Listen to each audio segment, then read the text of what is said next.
Hey, it's our second day. We've made it through the first day. Excellent.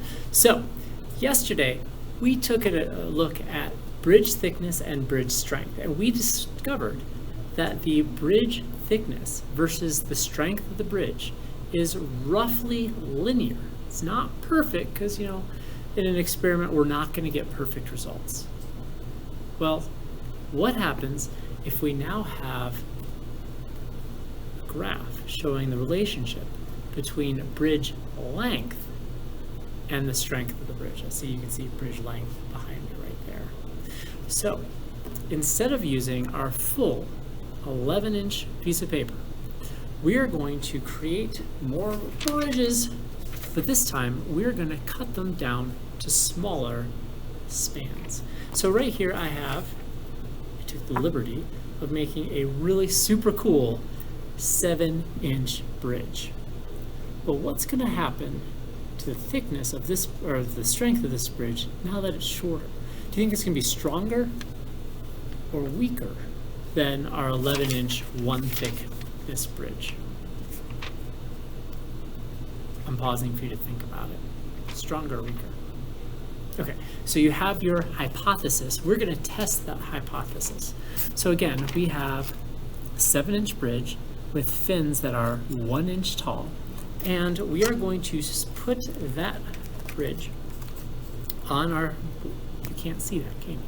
So let's, all right. The table got really big, or I shrunk. All right, so we're gonna put this span 1 inch or 4 squares on either side. So there we go. We're gonna take our cup, place our cup right in the middle. Our lucky bag of pennies. And we are going to see how many pennies this will hold. Let's count together. 1, 2, 3. Well, already it's stronger, isn't it? Is that what your hypothesis was? I monologued. I forgot how many pennies. 3, 4, 5. Oops. So it broke at 5. So what is the breaking weight for this bridge at 7 inches? That's right. It's 5 pennies.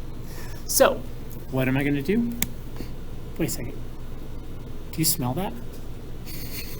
I smell something. Ms. Workman, do you smell that? Yes? Yes. Yeah, shoot. I smell a table. Let's make a table. So we are going to make a table showing bridge length versus bridge strength. We're looking at the breaking weight, right? And so I'm going to leave this blank. I'll leave this blank. This blank. So you're going to have to make bridges that are 4 inches, 4 inches wide, 6 inches wide. I did 7. That was 5. 8 inches long. 1, 2, 3. I think 9 inches.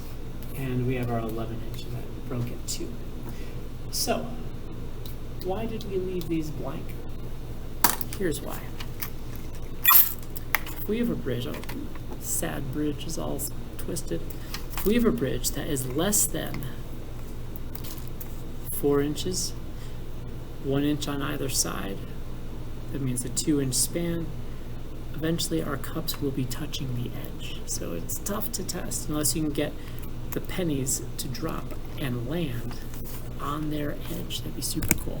If you could drop them and they would land just like that. But I'm not that good. I have to admit, I just can't do it. So that's what you're going to be doing. For tomorrow, you need to have all of the bridges created with your pennies and your structural supports right here. That's what you're going to need.